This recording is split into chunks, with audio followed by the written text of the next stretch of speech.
Assalamualaikum warahmatullahi wabarakatuh. Alhamdulillah wa syukrulillah, salatan wa salaman ala rasulillah.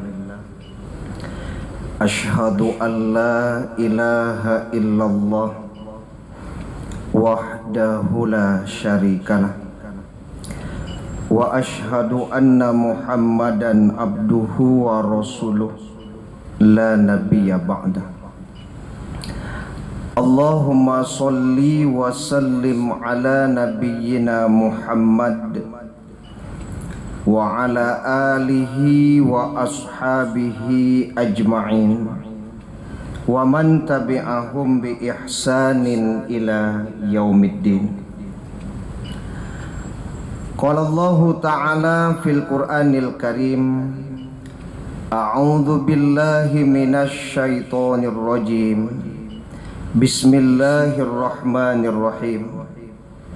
In ahsantum li anfusikum wa in asatum falaha.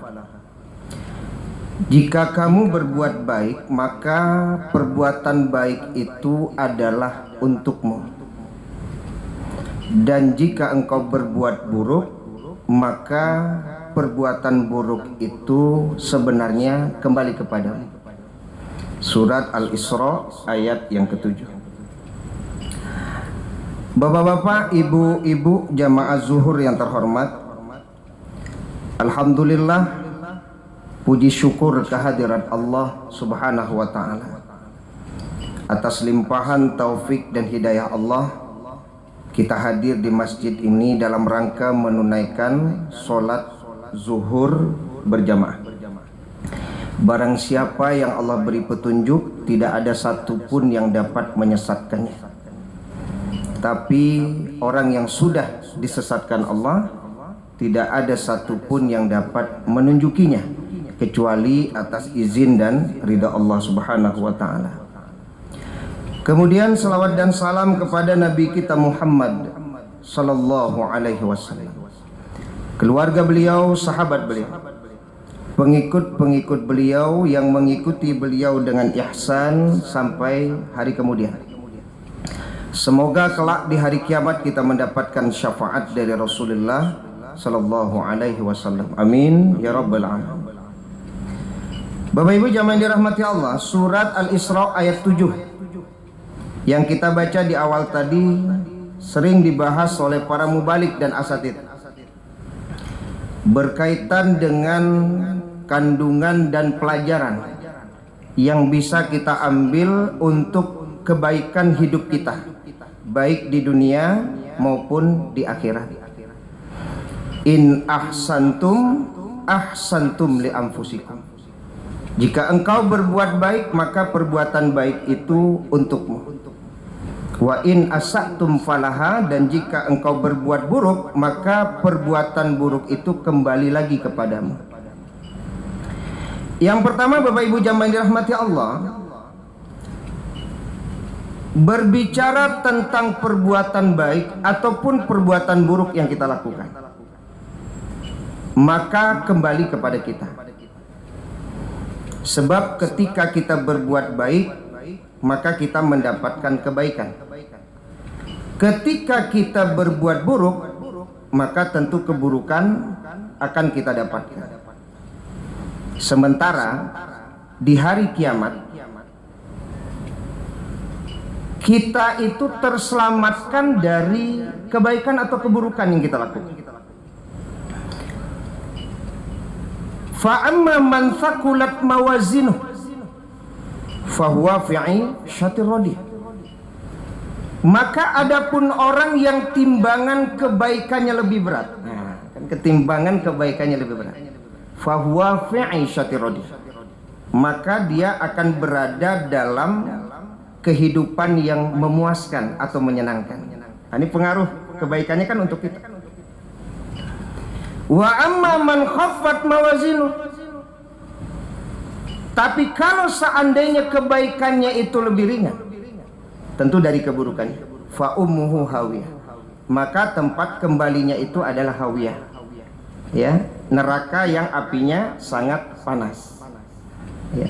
Jadi jangan dirahmati Allah. Maka ketika kita melakukan kebaikan demi kebaikan, tujuannya tidak lain dan tidak bukan memperbanyak supaya nanti ketika ditimbang kebaikan kita itu lebih banyak, kebaikan kita itu lebih berat. Karena menurut Ibnu Mas'ud, pada hari kiamat kita akan dihisab. Kalau seandainya kebaikan kita lebih berat dari keburukan kita, walaupun satu amal,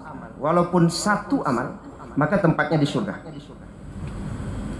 Tapi kalau sebaliknya keburukan kita lebih berat atau lebih banyak daripada kebaikan kita, walaupun satu amal, maka tempatnya di neraka. Satu amal. Maka kita kan tidak tahu Bapak Ibu, apakah hari ini kebaikan kita lebih banyak atau lebih berat dari keburukan, atau sebaliknya keburukan kita justru lebih banyak atau lebih berat daripada kebaikan. Ya, makanya yang bisa hari ini kan kita berikhtiar tidak menyia-nyiakan kebaikan sekecil apapun.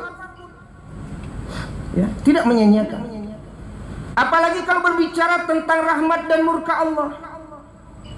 Boleh jadi Bapak Ibu jamaah dirahmati Allah, yang memperberat timbangan kebaikan itu mungkin tidak amal kita.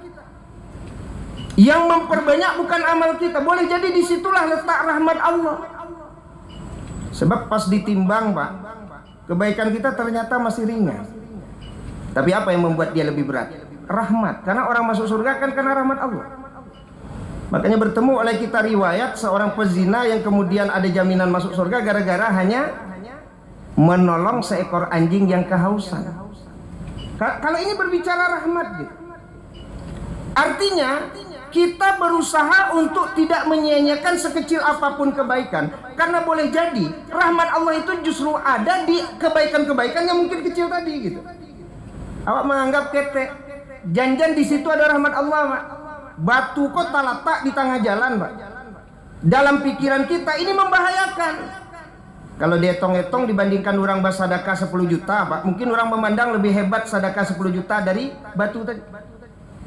Tapi ketika dia melihat ini membahayakan orang, membahayakan pejalan kaki maupun berkendaraan, terus dibuangnya batu itu dari jalan, wallahu a'lam, jangan-jangan dari amal inilah ada rahmat Allah yang membuat timbangan kebaikan kita tiba-tiba jadi lebih berat dibandingkan amal-amal kita yang lain gitu. Apa yang membuat dia berat? Rahmat. Ya, rahmat itu yang bikin berat. Bapak Ibu tentu suka bersodokoh, berinfak gitu kan, berzakat. Tapi boleh jadi ada dari amal kita itu yang mendatangkan rahmat. Kenapa? Kalau bersodokoh itu kan tidak melihat ada orang begitu butuh ya Pak. Pokok bersodokoh untuk masaji gitu ya, untuk pembuatan tempat wudhu dan lain sebagainya. Tiba-tiba datang saudara kita yang memang kesulitan hidupnya luar biasa. Hidupnya luar biasa. Apalagi di masa pandemi gitu. Sudahlah tidak bekerja, ya, kebutuhan hidupnya sangat tinggi. Ya. Padahal ada orang yang mungkin berinfaknya lebih banyak. Untuk masjid 200.000, 1 juta, 2 juta. Dia tidak besar-besar. Tapi boleh jadi rahmat Allah itu ada di sini.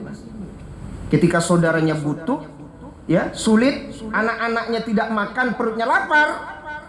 Wallahu a'lam. Jangan-jangan inilah yang membuat kemudian timbangannya langsung berubah drastis jadi berat. Kenapa? Rahmat Allah. Makanya sering kita menyampaikan Bapak Ibu, aku berjalan wali an amshi ma'a akhili fi hajah. Aku berjalan bersama saudaraku dalam rangka memenuhi kebutuhannya.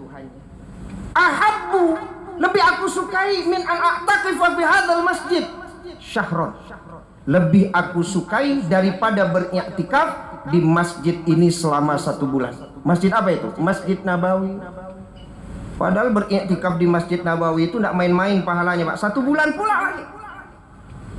Tapi boleh jadi ketika kita memenuhi kebutuhan saudara kita yang memang sulit hidupnya, jangan-jangan itulah yang memberatkan amal kebaikan kita sehingga kemudian kita masuk surga. Nah, jadi pertama tentu ikhtiar dulu, memperbanyak amal kebaikan sekecil apapun. Kalau ternyata kebaikan itu tidak bisa mengimbangi, maka mudah-mudahan rahmat Allah itulah yang menyelamatkan kita. Rahmat Allah menyelamatkan. Sebaliknya juga begitu, jamaah yang dirahmati Allah. Murka Allah harus kita takuti. Boleh jadi amal-amal kebaikan kita banyak, tapi di situ ada murka Allah. Kita boleh jadi memelihara seekor binatang yang kemudian dikurung, tidak diberi makan, Pak, mati. Padahal di zaman Rasulullah ada seseorang yang mengurung kucing, mengikat kucing, tidak diberi makan. Lalu kata Rasulullah, itu penghuni neraka itu. Berarti ada yang membuat, Pak, kebaikannya selama ini seolah-olah kok jadi ringan. Padahal banyak kebaikannya. Tapi di situ sudah berbicara murka Allah. Apa murka Allah? Dia pelihara binatang, dia ikat, tapi tidak dikasih makan, tidak dikasih minum, mati binatangnya, Pak. Maka tidak lagi berbicara amal, kata ulama, tapi di sini berbicara murka Allah. Walaupun amalnya banyak, tapi kalau seandainya dia menzolimi seekor binatang sekalipun, maka lihatlah tempatnya di neraka. Lai binatang dizolimi, Pak, jangan naruh masuk surga. Lai binatang lah, apalagi menzolimi orang, Pak. Binatang saja dizolimi, tidak bisa menjumpai surga, apalagi orang. Ini ada pula orang yang tidak takut menzolimi orang. Tak takut. Kok ibadah tidak tanggung dia tong, luar biasa. Tapi zolimnya, ya, apalagi zolim ke orang sekampung, apalagi zalim ke orang senagari, apalagi zalim ke orang seprovinsi, apalagi zalim Indonesia. Ya tentu tidak main-main itu.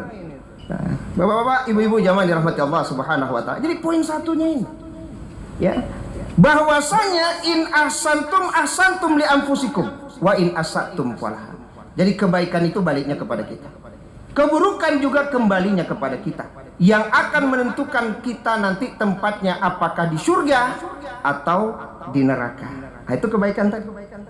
Karena kalau berbicara kebaikan kan di situ, faman zuhziha 'anil nar wa udkhilal jannah faqad faza. Barang siapa yang dijauhkan dari neraka dan dimasukkan ke dalam surga, maka itulah yang beruntung. Itulah yang beruntung. Maka jangan sampai Bapak Ibu jamaah dirahmati Allah, kita masuk ke dalam kategori orang muflis, orang-orang yang bangkrut. Sebenarnya kalau ditimbang amalnya banyak, Pak. Karena dia ketika menghadap Allah datang dengan pahala sholatnya, datang dengan pahala puasanya, datang dengan pahala zakatnya. Tak tanggung banyak pahalonan nyobau, kok ditimbang lebih baik, Pak. Tapi ternyata dia melakukan perbuatan yang dimurkai Allah. Wa ya'ti qad syatama hadza, dia suka menghina orang, Pak. Wa qatafa hadza, dia suka memfitnah orang. Wa akala mala hadza, dia memakan hak orang. Wa daraba hadza, dia pukul orang. Wa safaka dama hadza, dia bunuh orang. Maka tentu kebaikan itu fayu'ta hadza min hasanati wa hadza min hasanati. Boleh jadi, Pak, pas ditimbang di awal, nang kebaikan itu bare. Cuman dek parange agak jaik ke orang, bertransfer, habis lah dia. Kurang dia. Padahal di awal lah sadang, Pak. Wih, lagi barek, Pak. Kironya diumumkan di malaikat. Aku zalim gua. Kau suka menghina, kau memakan hak kau. Nyokurangi. Ya sama lah, cuma mengurangi timbangan, Pak. Oh, turun drastis. Ya habis semuanya. Bahkan ada di hadis Nabi tadi dijelaskan yang muflis itu, Pak, sudahlah kebaikannya habis, tak ada lagi. Ukhidha min khotoyahum, keburukan orang pula yang diambil kemudian dilemparkan kepada dia. Jangankan kabare timbangan kebaikan, malahan keburukannya yang jadi berat. Karena dilempar orang keburukan orang kepada dia. Maka kemudian dilemparlah dia ke dalam neraka. Bapak Ibu jamaah dirahmati Allah Subhanahu wa Ta'ala, itu poin 1 berkaitan dengan firman Allah surat Al-Isra ayat 7 tadi. Jika kamu berbuat baik, kebaikan untukmu.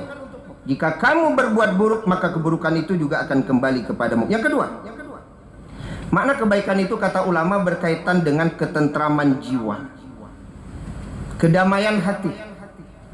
Kebaikan itu membuat hati menjadi tentram. Kebaikan itu membuat hati menjadi damai. Dan kedamaian serta ketentraman hati tidak bisa dibayar dengan uang.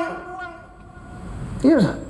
Sementara berbuat buruk kembali kepada kamu lagi. Apa keburukan yang kembali kepada kita? Gelisah, Pak. Tidak nyaman. Ya kan? Matu kadang tidak lalu. Karena boleh jadi keburukan. Ya kan? Awak piti banyak tapi duit gelisah. Kan gitu. Boleh jadi karena kebaikan itu tidak dilakukan.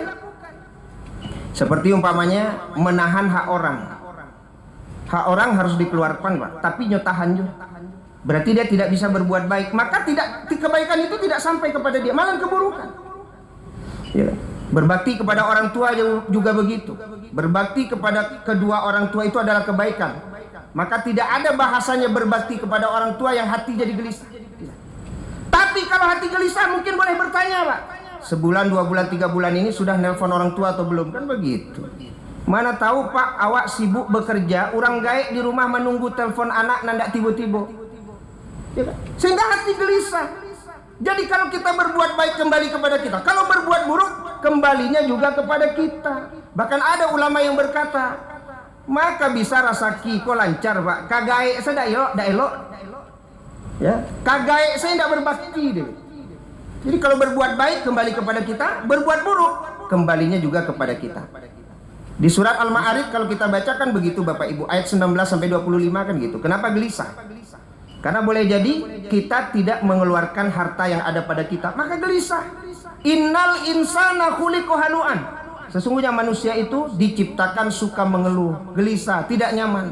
Kecuali salah satunya adalah mengeluarkan sebagian rezeki yang Allah berikan kepada dia. Untuk apa? Di jalan Allah.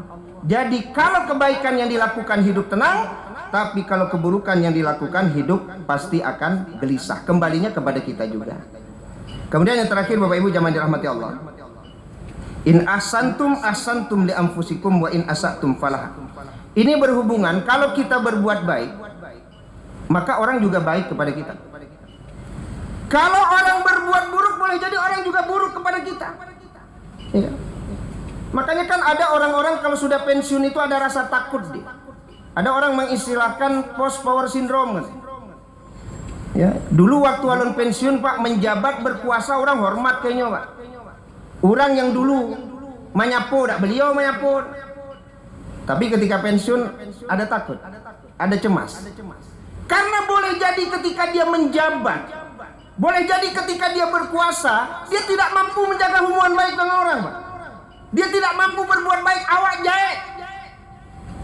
Makanya disampaikan oleh ulama, post power syndrome itu hanya akan dialami oleh orang yang ketika berkuasa, akan dialami oleh orang yang ketika menjabat tapi jahe ke orang. Iya, Pak. Bahkan menyapu orang, awak jahe ke orang tuh, Pak. Kamu nyapu saya ragu lek punya jahe sapu ambo. Aku aneh-aneh. Kalau saya ceritakan begitu. Ada sudah pensiun 10 tahun. Akhirnya anaknya ini lama di Jakarta, Pak. Mampir awak ke kantor papa sebentar. Akhirnya anaknya, lo 10 tahun papa pensiun. Lah juga kenal orang ke papa kan gitu kayaknya, Pak. Kenal, Pak.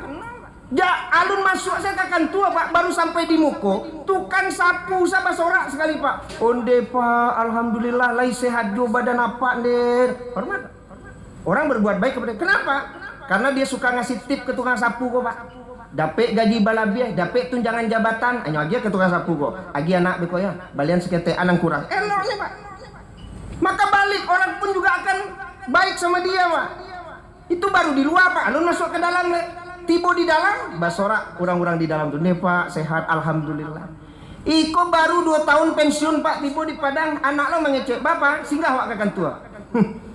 Ibu tuh ada juga di dalam, awak jahit ke ibu. Apa tuh judul di dalam, Pak, awak jahit ke Pak tuh. Maka ini yang disebut post power syndrome tadi, Pak. Rasa takut, tak ada penghormatan orang lagi kepada kita. Ya bau orang ke menghormati awak, bau orang ke menghargai awak, Pak. Awak saja tidak pernah berbuat baik kepada orang atau jahit ke orang. Ada sebagian berpendapat begini, Ustadz itu kan tidak bagus itu. Walaupun pimpinan kita tidak baik, awak tetap harus baik. Alhamdulillah kalau bisa model itu, Pak. Cuman cek dua ada yang tidak bisa, Pak. Pendapat ulama ketidakbisaan ini boleh jadi mengingatkan dia terhadap jahatnya dia masa lalu. Jadi kalau basobok jo bawahan, Pak, awak menyapu bawahan tuan yang sama, cuek. Boleh jadi mengingatkan kita apa dulu pas menjabat dak tanggung jaya. Kini menyapu ambo, maaf ya. Padahal itu tidak baik, Pak. Tapi pendapat ulama itu bisa salah satu membuat dia itu menjadi sadar gitu, Pak, bahwa dulu dia jahat. Sama jo istilah baralek. Alek langang di rumahnya, Pak. Kecek bininya dah. bakok langang ale awak. Jawaban suaminya Pak, bandak kalangang awak pamalih lope beralih tu ya. Jadi ketika orang berbuat tidak baik kepada kita, pendapat ulama apa? Boleh jadi ada pelajaran dari perbuatan tidak baik orang kepada kita, mengingatkan kita kepada perbuatan-perbuatan buruk di masa lalu kita. Jamaah zuhur rahmat Allah subhanahu wa ta'ala. Maka yang ketiga, in ahsantum ahsantum li anfusikum wa in asatum falaha. Yakinlah kita bahwa kebaikan akan kembali kepada kita. Kalau kita menghormati orang, menghargai orang, berbuat baik pada orang, yakinlah orang juga akan berbuat baik kepada kita, menghormati kita dan menghargai kita. Boleh jadi orang tak menghargai awak kini, de awak dulu jahit ke orang. Fatabiru ya ulil absar la'allakum tuflihun. Assalamualaikum warahmatullahi wabarakatuh. Allahu akbar, Allahu akbar. Asyhadu an la ilaha illallah. Asyhadu anna Muhammadar Rasulullah. Hayya 'alal salati, hayya 'alal falah. قد قامت الصلاة قد قامت الصلاة الله أكبر الله أكبر لا